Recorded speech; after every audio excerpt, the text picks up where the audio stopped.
एक किसान अपने खेत में बनी व्यास 10 मीटर व्यास वाली और 2 मीटर गहरी एक बेलनाकार टंकी को आंतरिक व्यास 20 सेंटीमीटर वाले एक पाइप द्वारा एक नहर से जोड़ता है। यदि पाइप में पानी 3 किलोमीटर प्रति घंटा की चाल से बह रहा है तो कितने समय बाद टंकी पूरी भर जाएगी?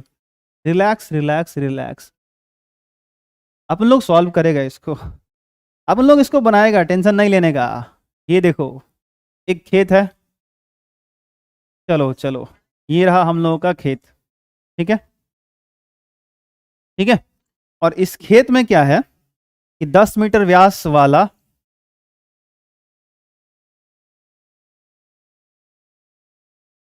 10 मीटर व्यास वाला, इसका व्यास कितना है? 10 मीटर है। और गहराई कितनी है? 2 मीटर गहरी बेलनाकार टंकी है। अच्छा, इसकी जो गहराई है यानी कि हाइट वो है 2 मीटर। चलिए ले लेता हूं मैं।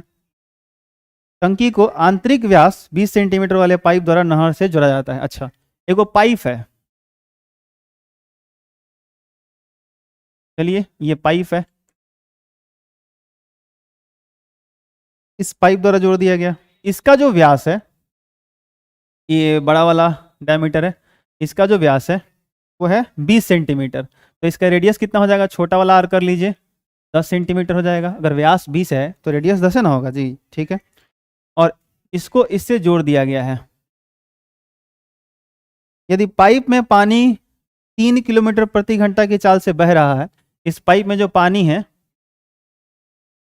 कितने स्पीड से बह रहा है? 3 किलोमीटर प्रति घंटा इस चाल से पानी बह रही है, ठीक।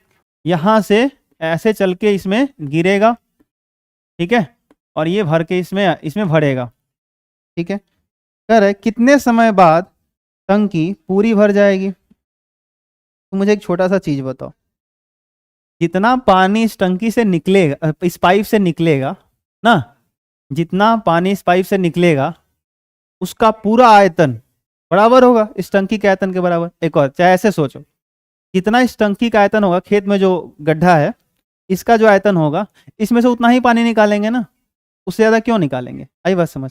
तो कह रहा है कितने टाइम में भर जाएगा। तो भाई साहब पाइप जो है ये भी बेलनाकार है, यहाँ पे देखो व्यास दिया था 20 सेंटीमीटर, रेडियस मैंने 10 कर लिया। इसका व्यास कितना है? 10 मीटर। तो इसका रेडियस कितना हो जाएगा? आधा। तो इसका कैपिटल आर कर लो, क्योंकि ये बड़ा बहुत ज़्यादा है या मतलब अलग अलग कर लो। तो ये 5 मीटर इसका रेडियस हो जाएगा, हाँ या ना?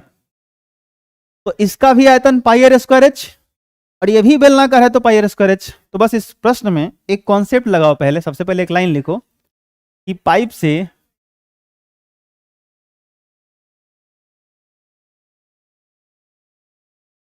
गिरने वाले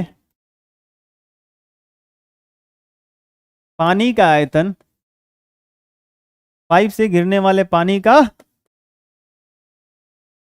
आयतन बराबर होगा इस गड्ढे का आयतन। हाँ ना बोलो, अरे हाँ ना बोलो भाई, हाँ या ना?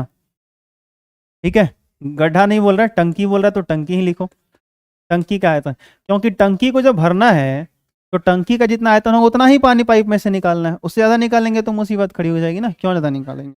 चलो, तो अब पाइप भी बेलनाकार है, टंकी भी बेलनाकार है, तो फॉर्मूला सेम ही रहेगा, पाई बट उसका रेडियस का स्क्वायर और उसका हाइट।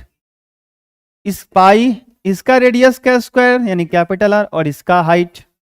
अच्छा, इसके लिए स्मॉल एच दिखाया है ना, इसका हाइट सोचो, जब पाइप का आयतन निकालोगे, ठीक है बेलनाकार है पाइप तो पाई आर स्क्वायर एच लोगे, लेकिन इसका हाइट का जगह ना इसकी लंबाई लोगे। क्यों बताओ? सोच के देखो, दिमाग लगाओ दिमाग लगाओ। ये पाइप मान लो तुम ऐसे खड़ा कर दो तो इसकी जो लंबाई होगी पाइप की वही इसका हाइट बन जाएगा क्या? तो इसके जगह एल कर दो। देखना, पाई से पाई अल्लाह को प्यारा हो गया। इसका रेडियस देखो 10 सेंटीमीटर है, बट ध्यान से इसका मीटर में इसका सेंटीमीटर में क्वेश्चन फंसा देगा। तो सेंटीमीटर को मीटर में बदल लेना, तो यहीं पे कर लो ना। तो सेंटीमीटर को मीटर में बदलने के लिए क्या करते हैं जी? 100 से भाग देते हैं ना, दे दो तो कितना आ जाएगा? 0.1 मीटर आ गया। तो रेडियस का क्या था? स्क्वायर था, तो 0.1 का स्क्वायर कर लो इनटू लंबाई। लंबाई कैसे निकालोगे यार? लंबाई कैसे निकालोगे? कितने लंबाई का पानी इसमें गिरेगा? तो 4 गुने समय लंबाई निकालने का मतलब क्या है? पाइप की लंबाई थोड़ी निकालनी है, दूरी निकालना है। वो दूरी निकालना है जितना दूरी का पानी उसके अंदर गिर जाएगा, सोच के देखो। तो लंबाई गुने ये दूरी बराबर क्या होता है? चाल गुने समय। तो चाल कितना है? 3 किलोमीटर प्रति घंटा। हाँ, 3 किलोमीटर प्रति घंटा। और फिर ये किलोमीटर प्रति घंटा झंझट है, तो भाई साहब मीटर प्रति सेकंड में बदल लो।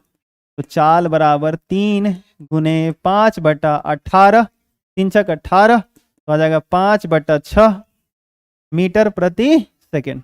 आया समझ? तो रेडियस का स्क्वायर तो कर ही लिए हो।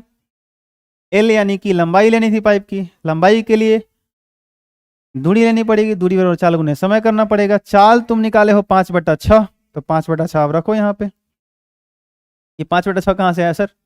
ये तो 3 था यहाँ पे। अरे यार मीटर पर सेकंड में चेंज किया गया है। तो चाल हो गया गुने समय, यही तो तुम्हें निकालना है। समय का वैल्यू पुट कहाँ से करोगे? ये निकालना है, चाल गुने समय बराबर इसका रेडियस, किसका? कैपिटल आर, वो तो वो टंकी का था ना। तो 5 का स्क्वायर करो। हाइट हाइट हाइट कितना है? 2 मीटर। टंकी कितनी गहरी थी? 2 मीटर गहरी थी, बोलो। अब अगर ये 2 मीटर गहरी थी तो बस यही देखो, टी बराबर 5 का स्क्वायर कितना होगा? 25 गुने 2। दिमाग लगाओ दिमाग लगाओ, आ गया, कहानी खत्म। 25 गुने 5 का स्क्वायर 25 गुने 2, 6 इधर बटा में ऊपर आ जाएगा, 5 इधर नीचे आ जाएगा, और 0.1 का स्क्वायर। तो 0.1 का स्क्वायर 0.1 गुने 0.1, भाई साहब यहां नीचे आ जाएगा 0.01, मतलब ऊपर चला जाएगा 100। अरे यार ये नीचे आएगा ना, ओहो नहीं समझे? समझ गए? समझ गए तो ठीक है, 50-25। तो टी बराबर 5 दूना 10, तो 6 पर 2 जीरो, एक और ही जीरो आई, 5 दूना 10 जो हो रहा था, एक और जीरो, कितना? इतना। क्या सेकेंड है ये? अब तुमको अगर मिनट में चाहिए तो 60 से भाग दे दो, भाग दो। तो 6000 सेकेंड आया, 60 से अगर भाग दोगे तो 1 जीरो से 1 जीरो कटेगा, 60 1 जीरो, तो टी बराबर 100 मिनट आएगा। अब देखो तुम्हारा का दिया है, 100 मिनट अगर दिया है तो ठीक है,